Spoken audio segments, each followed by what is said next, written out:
السلام علیکم۔ Asia 41 news کے ساتھ میں ہوں آپ کی میزبان سویرا محمود۔ خبر شامل کرتے ہیں جھنگ سے۔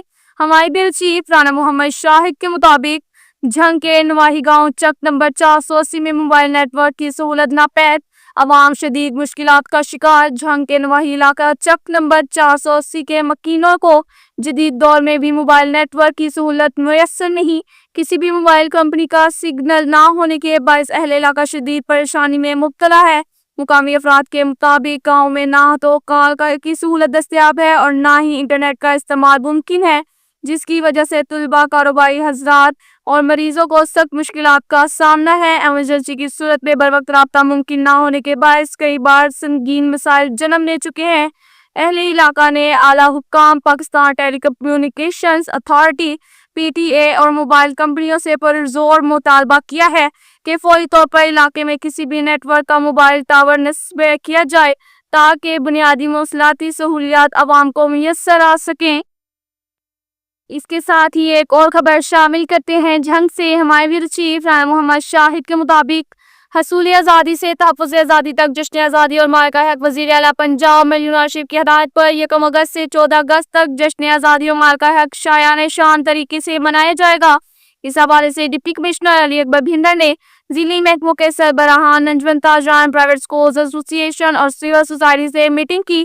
اس موقع پر جشن آزادی پاکستان کو قومی جوش و جذبے سے منانے کے حوالے سے تشکیل دیے گئے مختلف رنگا رنگ پروگرام اور تقریبات کے انعقاد کے حوالے سے تفصیلی بریفنگ دی گئی اور بتایا کہ 1 اگست سے سرکاری عمارتوں کو چراغاں کیا جائے گا، پاکستانی جھنڈیوں سے غریب بازاروں کو سجایا جائے گا، سرکاری سطح پر سکولوں اور کالجوں میں ملی نغمے کے مقابلے جات منعقد ہوں گے، سپورٹ ڈپارٹمنٹ کی جانب سے کھیلوں کے مقابلے جات بھی منعقد ہوں گے، مقامی گلوکار بھی لائیو کنسرٹ میں پرفارم کریں گے، پرائیویٹ اسکولوں اور کالجوں میں بھی ملی نغمے کے مقابلے جات منعقد ہوں گے۔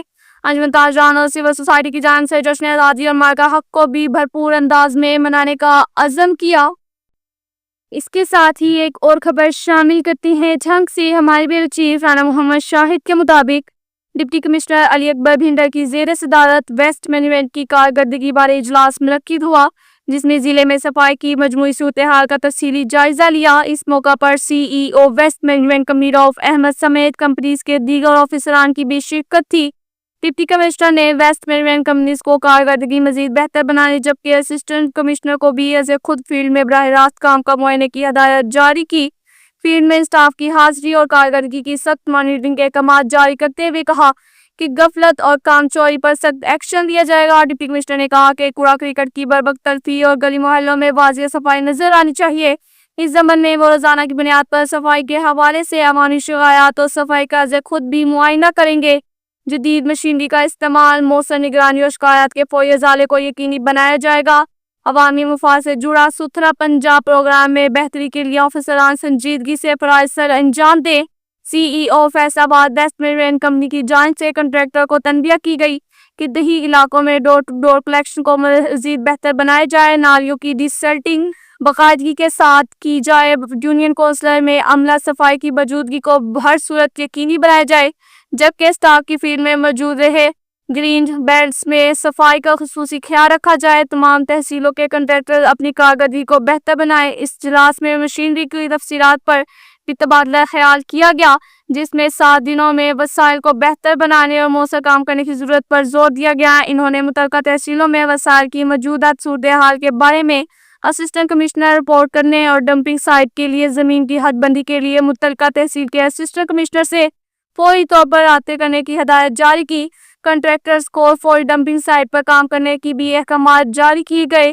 اب تک کے لیے اتنا ہی کافی ہے۔ مزید خبروں کے لیے ہماری ویب سائٹ www.asia41.tv وزٹ کریں۔ اللہ حافظ۔